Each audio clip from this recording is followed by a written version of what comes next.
This is Life for You, the first TV magazine in Second Life, with Inga Lund and Christoph Broom.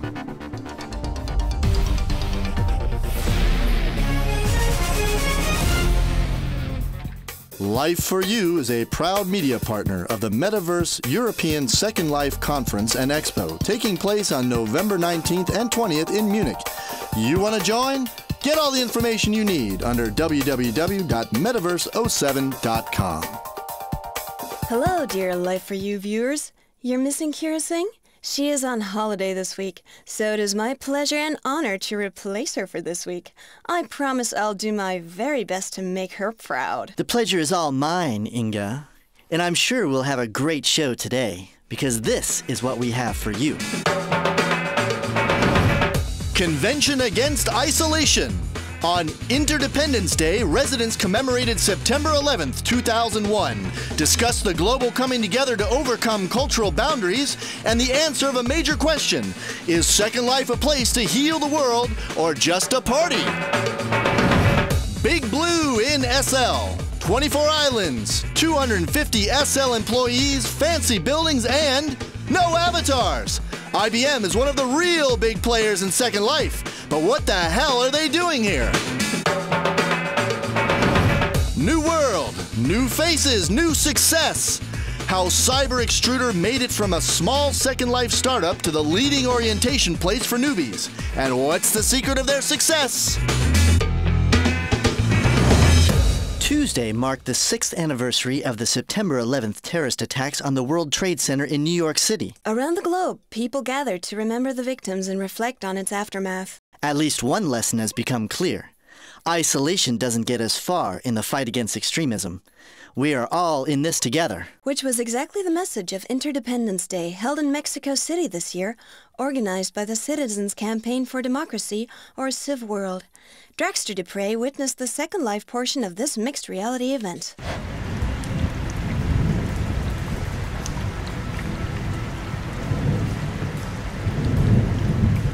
The forceful reaction of the United States to the attacks of 9/11-2001 left a rift between America and its historic allies. The isolationist policies of the Bush administration have no doubt caused anti-Americanism to grow in many European countries. Interdependence Day has been celebrated since 2003 as the antidote of isolation. Last Monday, a panel in SL entitled From Global to Local: Virtual Worlds, Immigration and Linguistic Diaspora was sponsored by the Center for Public Diplomacy, which is part of the Annenberg School of Communication at the University of Southern California in Los Angeles. The real-life portion of the discussion was streamed from Tec de Monterrey University in Mexico City, Mexico. This was a trial run for the not-yet-completed Annenberg Public Diplomacy Island in SL, where panelists set to deal with technical issues and some physical barriers as well. Jose Murillo from the Ministry of Culture in Brazil could not get a visa to Mexico, but flew onto the sim just in time. I would like to thank you for the opportunity of being here, especially because of the different meanings of the word here. While nonprofits and educational institutions seem to get it when it comes to community building, they do need to increase resident participation in their SL events. Director of the Center on Public Diplomacy,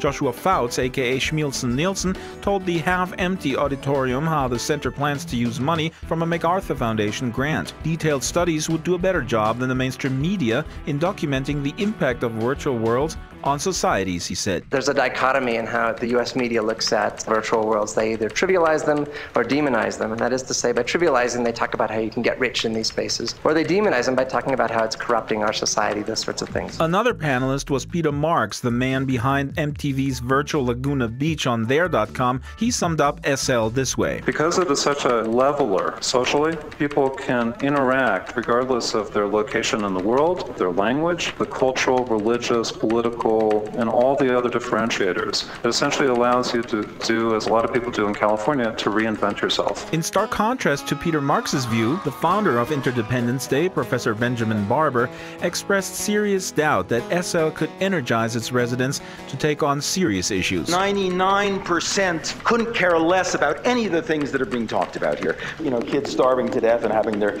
organs removed and sold in the other world. Professor Barber said he failed repeatedly in trying to engage in political political discussions on the grid. The idea that this is currently available as a civic tool, a political tool, is just absurd and is a kind of salesmanship done by people who are in it primarily to make money. Barber's gloomy outlook was in sharp contrast to the optimism Jose Murillo shared on the panel. A video message from Brazil's Minister of Culture, musician Gilberto Gil.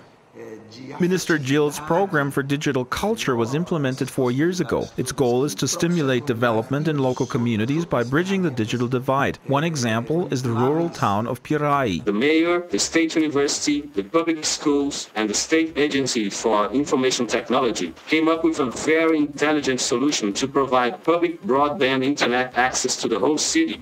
Now, do virtual worlds facilitate political debate across national and cultural boundaries? Or is SL just another place to shop and party? An alien observing this event would probably conclude that the human race has a long way to go before deemed worthy of making contact. Eternal optimist Schmielsen Nielsen would probably point out that we are at least on the right track. The dad, who's a journalist, comes in and asks his son, what did he do today? Dad, I spent the morning in my office at my private foundation on Second Line, where my avatar raised nearly $600, which I then took to donors to Choose.org to buy textbooks for a class I adopted. Then I spent the rest of the afternoon chatting with kids about the upcoming school year. What did you do today? Thanks for your idealism, Schmielsen. I'm sure next time around a public diplomacy event will have a larger headcount than this awesome beach party.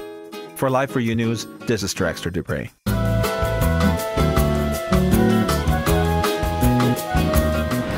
Stop dancing, Dragster, and start saving the world. Oh, Christoph, don't be so nasty. And thank you, Dragster.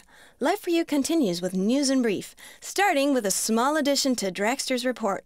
Presented by SL Info, the community in Second Life. 9/11 ceremony in SL. The 11th of September was a cruel and memorable day for America and the whole world. The 6th anniversary was also celebrated in SL. In virtual New York City in Second Life, the Twin Towers were rebuilt, and a ceremony took place just like in RL all over the world. The thoughts of all of us here at Life for You are with the victims and their family members. Garden for the Missing. On Ramona Sim, Ronnie Rhodes set up a home for all missing persons all over the world. SL resident Ronnie, the owner of the Sim, started this site because of a missing persons case in his neighborhood. Several wanted posters are placed on the walls to study faces and profiles or to add information about the missing persons. Arts and Rights. Corbis, one of the largest image agencies in the world, has opened a place in Second Life. The company, founded by Microsoft CEO Bill Gates, features a gallery of photography and artwork selected from its over 100 million pieces. Photographers or artists can also obtain useful information about licensing and copyrights at Corbis's SL location. Commemoration of an urban legend. Second Life says goodbye to Italian tenor Luciano Pavarotti, who died on the 6th of September at the young age of 72 years. On Austria City Island, you can visit his memorial and leave flowers or last words for him.